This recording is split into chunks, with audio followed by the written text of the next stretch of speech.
Greetings. My name is Letitia Hensley, and I'm the Charlotte-Mecklenburg Schools Director of Family and Community Engagement.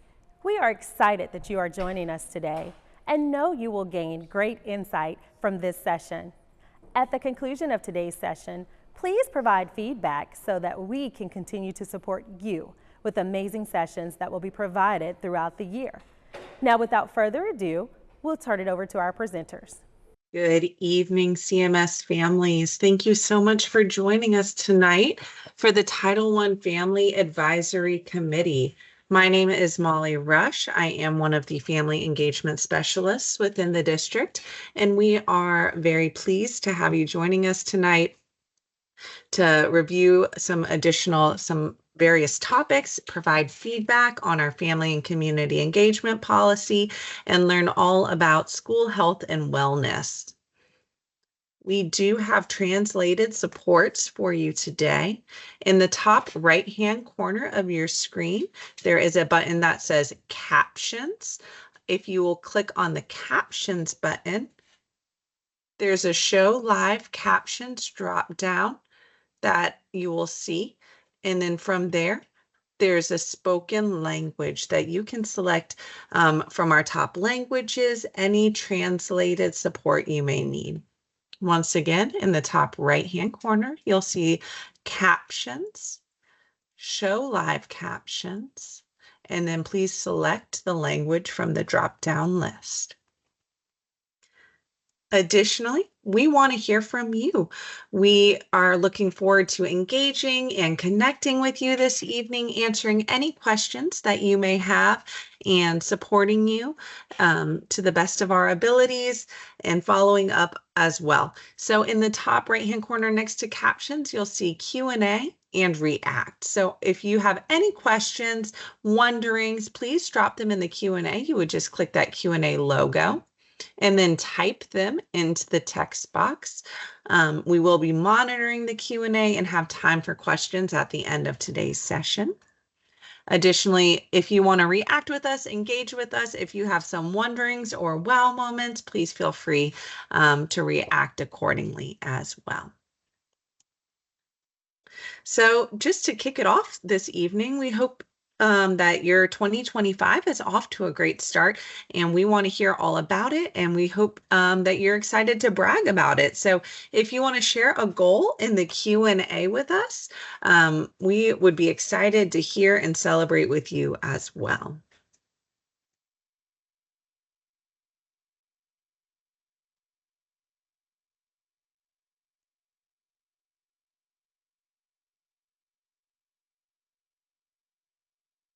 I know one of my personal goals is to get outside, spend more time in the fresh air, and get moving a little bit more. Really just enjoy 2025 and all that it has to offer, and just live a healthy lifestyle. So I know adding more outdoor time, adding more steps, more sunshine and fresh air is one of my goals for 2025.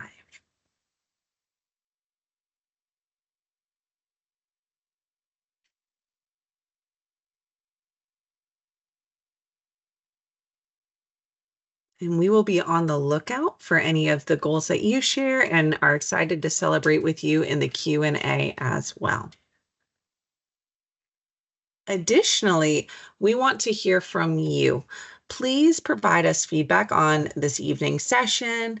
Please let us know if this format meets your needs, if there's certain topics that would benefit you for us to cover in future sessions, or any wonderings or questions that you might need support with. We value your feedback. We read it, we listen to it, and respond to it as we plan for upcoming sessions. So please complete the bit.ly to provide us feedback at the end of this evening's session, bit.ly/TIFAC 2425, and we'll have that in the Q&A for you as well. So just to quickly review some of the roles of our advisory committee, our goal is to make sure that our families are informed about Title I grant services and family engagement strategies that are applied not only in Title I schools, but also in Charlotte-Mecklenburg schools as a whole.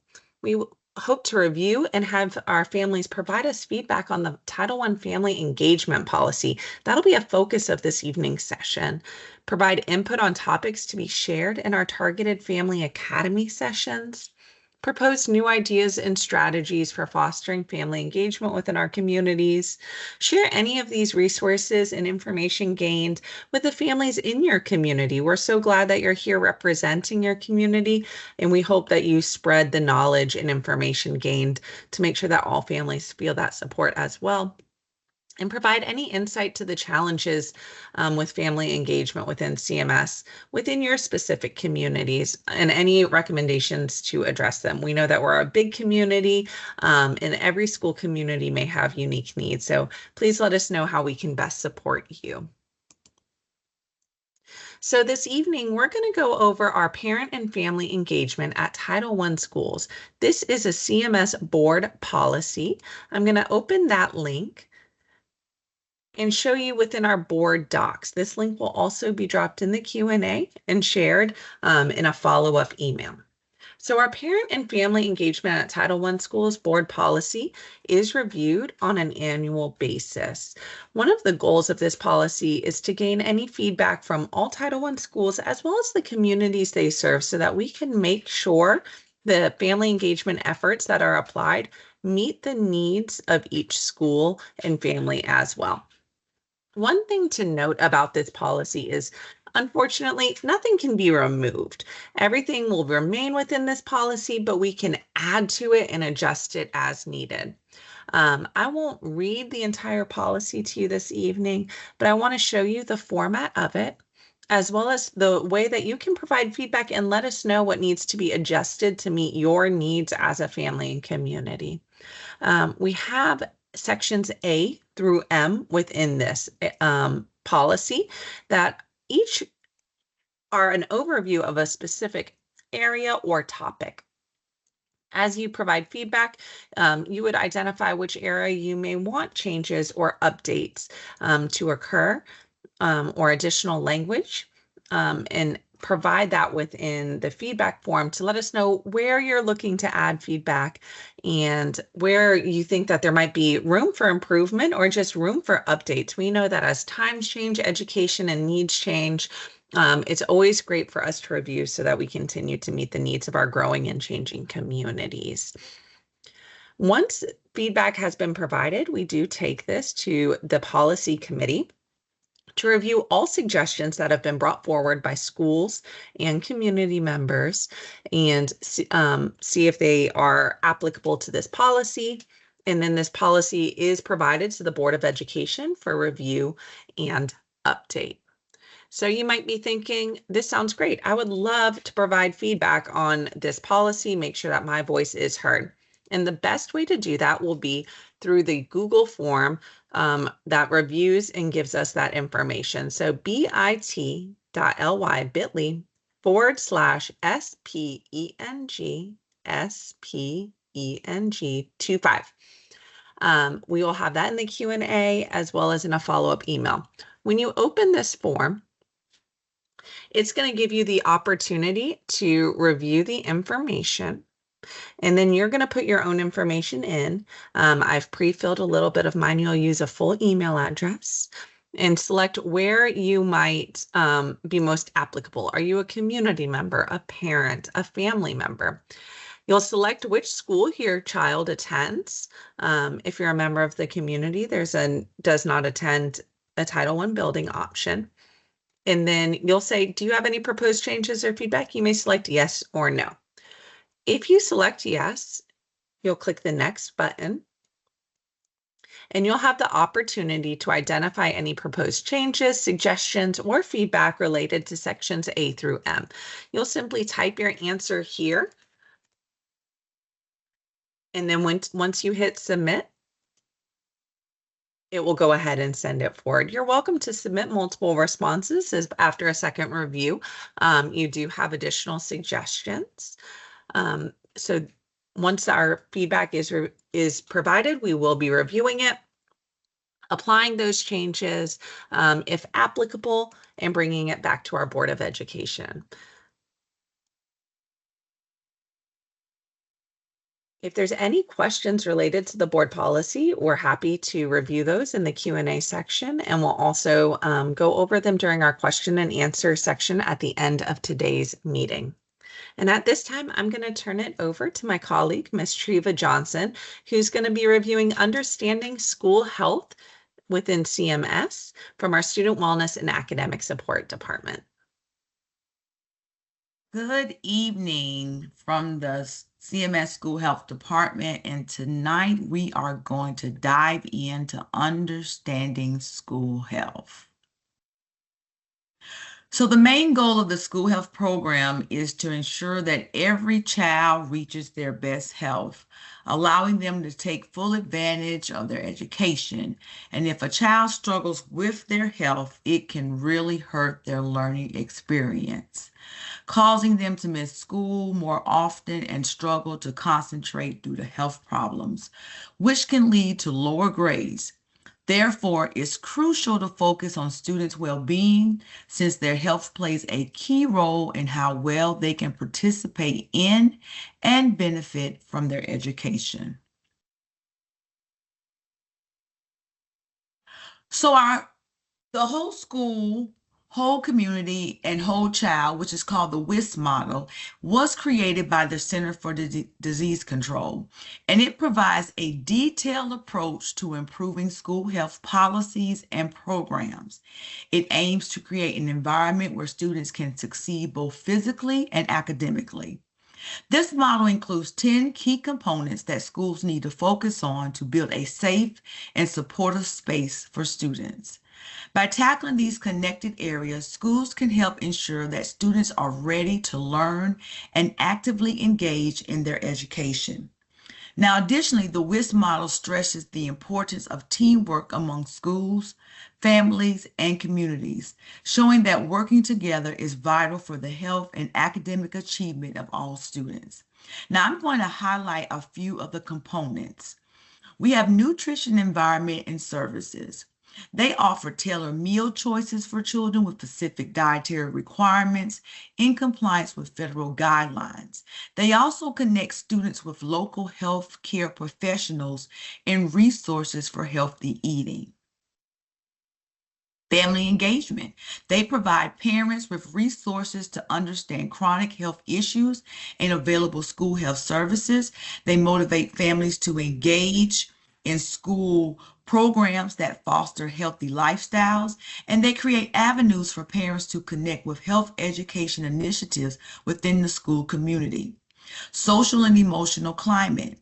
They foster a supportive school environment that prioritizes respect, allowing students to feel comfortable reaching out to trusted adults for assistance. Our counseling, psychological, and social services.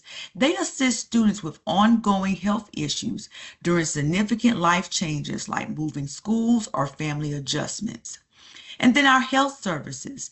They provide vital health care services to students facing immediate and ongoing health challenges.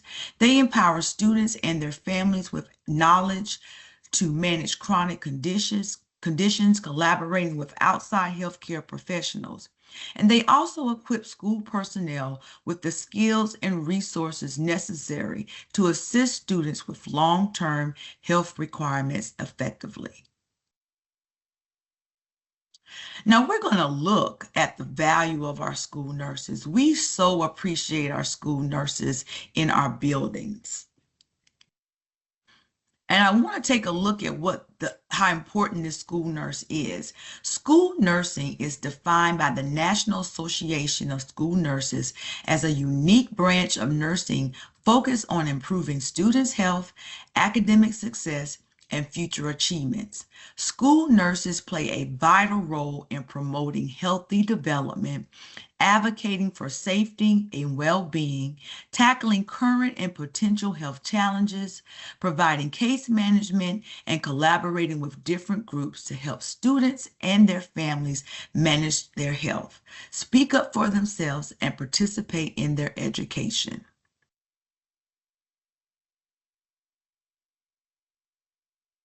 Now let's look and see, what does the school nurse do? School nursing involves so much more than just ice and band-aids.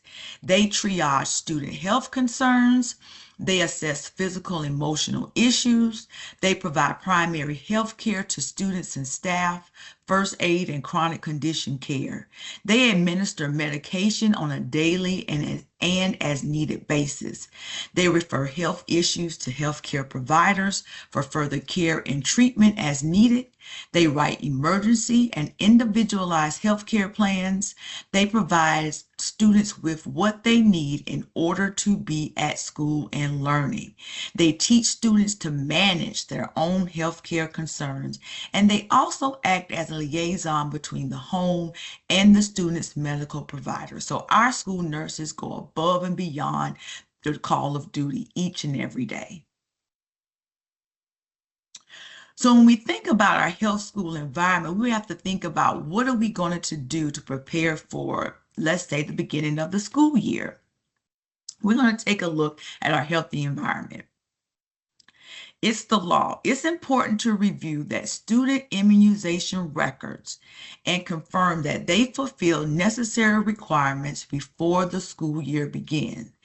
Kids won't be allowed to enroll unless they provide an immunization record and they have their vaccinations current. I'm going to state that again. So any student that's coming into our district brand new, they have to provide a up-to-date immunization record and have their vaccinations current. If they do not have those documents, they cannot be enrolled into our school environment. So the school needs to inform parents, guardian, or caregiver that they have 30 days from the child's first day to submit the necessary up-to-date immunization records. If the child's vaccinations are not current, they must be completed within that same 30-day time frame. After the 30 days are up, any child who does not have a certificate of immunization proving they received the required vaccines will not be allowed to attend school until they provide the necessary documentation or show that they have started the vaccination process. So we as school health don't make this decision. It is the state law, and we try to abide by the law. And so we try to provide resources where we can provide our parents access to back to school events where they're hosting these big shot events where parents can go take their children to get these immunization records up to date. So we will be providing throughout the summer communications to parents to remind them the importance of having all of their students or all of their children immunization records and health assessments ready for the first day of school. Now, North Carolina requires that every child in the state gets certain vaccinations. When a child enrolls in school or child care, their immunization records are checked. Parents or guardians are responsible for making sure their child gets the required shots. Although the law specifies some vaccines, it is important for children to receive all the recommended immunizations for their age to be fully protected against diseases that can be prevented by vaccines. So what you'll see on this infographic is that we have our kindergarten has to have certain requirements of shots. Our 7th grade have to have a requirement of shots. And then our 12th graders have to have a certain requirements of shots. So this particular resources can be found on our CMS School Health website. And it also can be found once they provide the link with the resources after this presentation. Now, the county has done a great job of developing a helpful resource guide. The following list include providers that are recognized for offering affordable services to school-aged children in the community. So we are providing as many resources as we possibly can to make sure that our families are equipped of the knowledge. So we don't want to have any excuses because we have the resources out there. We can direct you in the right direction to find a provider if you do not have one, so that you can have your child go there, making sure they're seen by the provider. But if they're not up to date with their immunizations, we can make sure that they get up to date with that. Now, too sick for school. Now, unfortunately, we sometimes feel under the weather. And so what we have done is that we have created an infographic that will allow our families to have a guide to understand, when is it too sick to send my child to school? So we know it's common for kids to get sick occasionally, but parents often wonder when it's best to keep them home. CMS School Health has put together an infographic called Too Sick for School that offers helpful guidelines for parents to decide when their child should stay home. These guidelines aim to stop the spread of contagious illnesses. So when a student is unwell, they can't learn properly or engage in class activities. I urge families to take the right actions to ensure that if a student is sick, they should stay home to protect their classmates from getting ill. Now, this infographic, again, can be found on our CMS School Health website. Principals was given this information that they shared out with families through Parent Square, and it also will be provided in the resources following this presentation. So I question, how can parents report an absence when a student is sick? And I don't know if there's any answers in the Q&A, if they even know that, but it's definitely important. If a child is going to be out, a parent has to do their due diligence to report that absence. And it's very important that we get that attendance. And so we have several ways that that can be done. There is an icon that can be found on the main page of the CMS website. It also can be found on your child's school-based website, and that icon is kind of circled at the bottom, and you can click on that icon and it will lead you to a form where you just simply fill it out. They have all the schools listed. You would search for your child's school, click that school's name, and then you will provide the necessary information for the school to see who that child is, the reason why they're being out for that day, and any other information that you want to provide, that reason why they're out. And you can also have a space to add any comments. And they also have an attachment button where you can possibly upload if they have a doctor's note or any other type of documentation that needs to be required to prove their absence. Absences also can be, you can also call in to the school to notify them that your child will be out, and they will lead you to the necessary steps or the next steps in that process. And then you can also send an email to that teacher or to that front office to let them know that the child will be out that day. All right, so our school-based virtual care. So we have partnered what we call Meaningful Medicine, and it is a collaboration between CMS and Atrium Health with the financial backing from Bank of America. This initiative provides various services, including school-based virtual healthcare, school-based teletherapy, healthcare workforce development, community health workers, and community-based virtual primary care. CMS operates virtual healthcare clinics in 102 schools. Yes, 102 schools, allowing students and staff to have virtual consultations during the school hours. This arrangement helps students helps 6 students receive prompt medical attention, and enables them to return to class quickly if they start feeling better. So this is a wonderful initiative and program that we have in 102 of our schools. And our goal is to have it in all of our schools. So we're going to take a look more in depth of what the virtual healthcare and what the services are. So some of those common illnesses that are treated in our virtual clinic are allergies, head lice, asthma, stomach ache, headaches, coughs and colds, pink eye, ear pain, sore throat, rash, flu symptoms, and fever. Clinical services provide help for sudden health issues and ongoing medical problems that aren't emergencies. They also include testing and collecting samples when necessary. Additionally, doctors can send prescriptions electronically to the pharmacy. That is the easiest for the parent and their family to access. Now we're going to take a look so that you can see how does this actually work.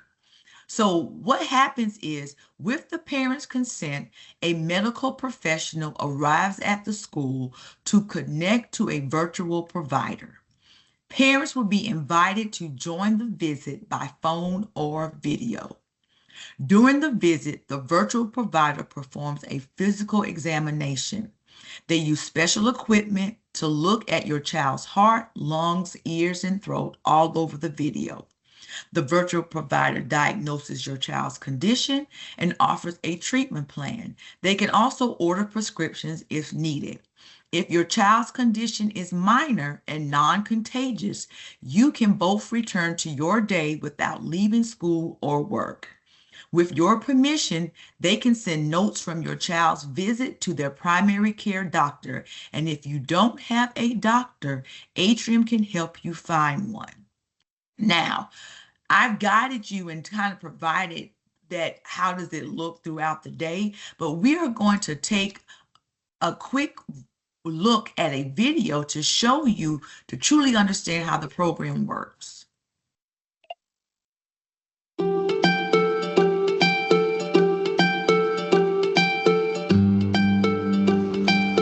I received a call from my child's school that she was not feeling well. She was having a sore throat and an ear pain. We check their vital signs, ask them what's wrong. One of the goals as a school nurse is to keep all of my students in school and healthy. As a full-time working mom, it is hard to get off work at the last minute notice. School-based virtual care has the potential to really affect a student's grades and their attendance. A lot of times that student can be seen that day for that problem and not even miss a day of school. The turnaround time for their illness is usually much quicker. School-based virtual care is to keep kids really where they need to be. And to do that, we need to be able to offer medical services within the schools themselves. And that's what our program allows. They offered me the opportunity to take part of the virtual care experience. During the virtual experience, the Levine Children's provider was very comforted and caring for my child. That means a lot to me. I saw everything going on in real time, and I knew my child was in great hands. At the end of the virtual visit, we had a diagnosis and we had a treatment plan. The parents are able to participate just like they would be if they were in an office here. So even though you're separated by many miles, it feels as though you're sitting in an exam room. Families can be involved and there can be minimal disruptions to both the child's and the parent's life. As a full-time working parent, this is a great opportunity for our community to be able to utilize this resource moving forward. The school-based virtual care process is very straightforward. It starts with the kid expressing that they don't feel well, usually telling their teacher, who then refers them to the school nurse. The school nurse then does their own independent assessment to determine if they feel our services are needed. They reach out to consent and ask the parents if it's okay for them to use our services, and to also ask if they'd like to be involved in the visit remotely. After that, a telepresenter is deployed to the school. When the provider is ready, they join the virtual visit, and the telepresenter activates the device that is used. This device allows us to see high-resolution images of the eyes, inside the mouth, also inside the ears, and then to also listen to heart and lung sounds. After the visit is completed with the provider, a care plan is established. And if that involves prescribing antibiotics, they can be sent to the pharmacy. If that involves needing to be dismissed from school because they're considered contagious, the big takeaway is that if they're considered not contagious, they can be safely sent back to the classroom with minimal interruption to the child's life and to the parent's life.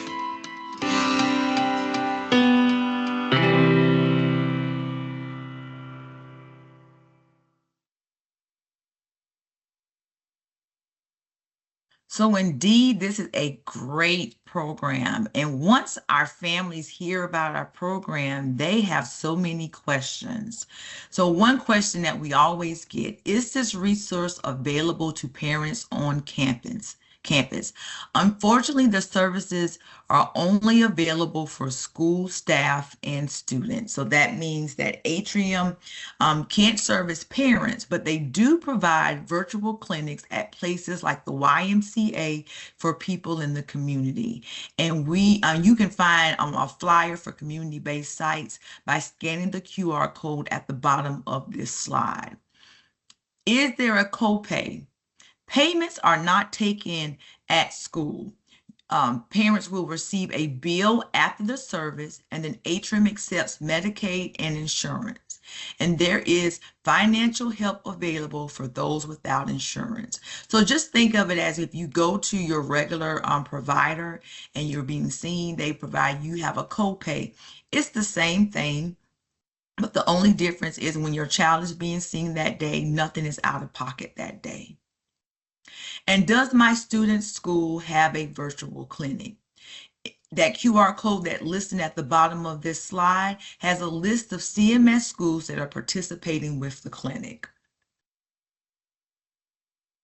Now, if you're still wondering if your schools have that, you can contact your school principal, nurse, or front office staff to inquire if the school-based virtual care is available at your school. And if you want to learn more, you can always visit the CMS School Health and Wellness website for more information. And so with this particular QR code, there's additional information on school-based virtual clinic, the community clinics that are located around Charlotte, and the financial assistance program, and the list of schools. So you can always scan the QR code, but also there will be a link with the resources that will be provided after this presentation. And then you can follow CMS Coordinated School Health on Facebook. We would like for our families to stay connected with us regarding school health events and resources. We want to make sure that you are in the know when it comes to school health. And that is it. I am Treva Johnson, School Health Specialist, and I am available for any questions or concerns you may have. My contact information is on the screen. And I thank you for joining me this evening to learn more about school health. So Treva, we do have a question in the chat. It says, my son was out for 5 days in November due to sickness. I reported it online, but did not have any supporting documentation.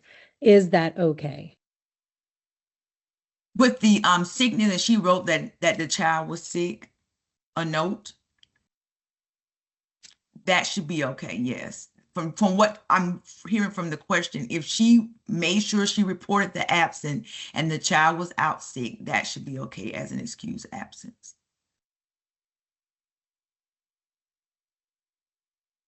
Thank you, Treva, and thank you so much for sharing such valuable information this evening related to sickness and illness, all of the different options and opportunities for support through our fabulous school nurses and our virtual clinics, and how to communicate with your school if your child is sick. It is such timely information, as we know we are upon cold and flu season and the sniffles have started.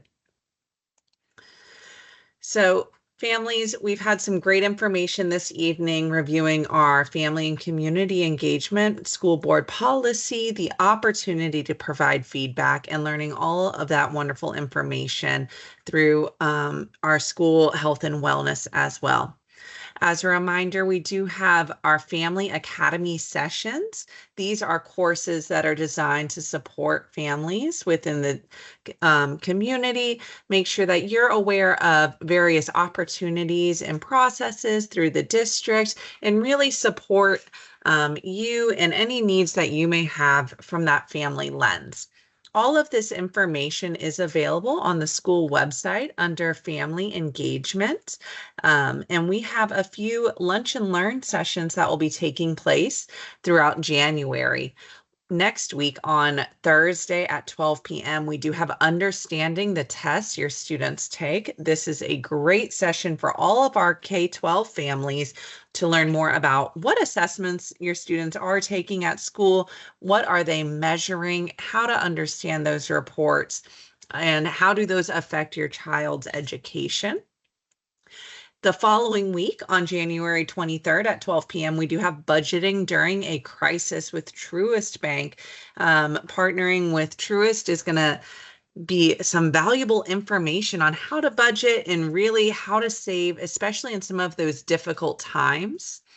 And on January 30th, for our secondary families, this one will be great information about what that registration process looks like as our students are selecting the courses and determining the different pathways that they might be interested in taking, and how that will move forward throughout their educational process for our middle and high school families. All of these bit.lys will be available in the follow-up email, and they are also available on the CMS social medias, through Parent Square, and on our CMS Family Academy webpage. We hope that you're able to join us at those times. We will have 2 more Title I Family Advisory Committee sessions throughout the year. Our next one will take place in March. On March 13th, we'll have a 12 p.m. session. And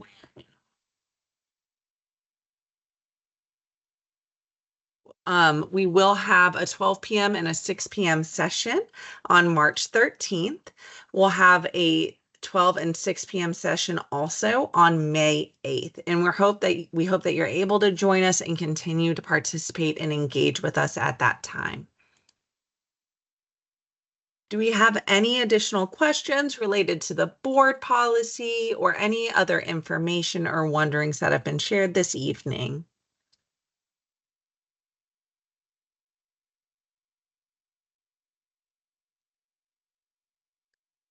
I do not see any in our Q&A at this time, but if you do, we hope that you are able to stay connected with us.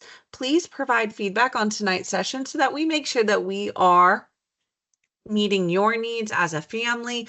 Any Family Academy sessions or areas that you might be interested in learning more about, or processes within the district that would help you as a family support the student in your home and in your life, please let us know. Please let us know if this format works for you, or if you have any wonderings or questions. The bit.ly is in the Q&A. You're also welcome to connect with us via email, familyengagement@cms.k12.nc.us. That would be the same email address that you received the link for this evening's session. So if there's ever any wonderings, questions, or feedback that you would like to provide, please feel free to reach out. We are here to support you, and we thank you so much for taking time this evening to connect with us, to learn more, and to be a part of the Title I Family Advisory Committee. We look forward to reviewing any feedback you have to share about our school board policy, and look forward to connecting with you in the future and in the coming months. I hope that everyone has a safe and warm remote learning day tomorrow, and we are excited to welcome our students back on Monday. Have a wonderful evening.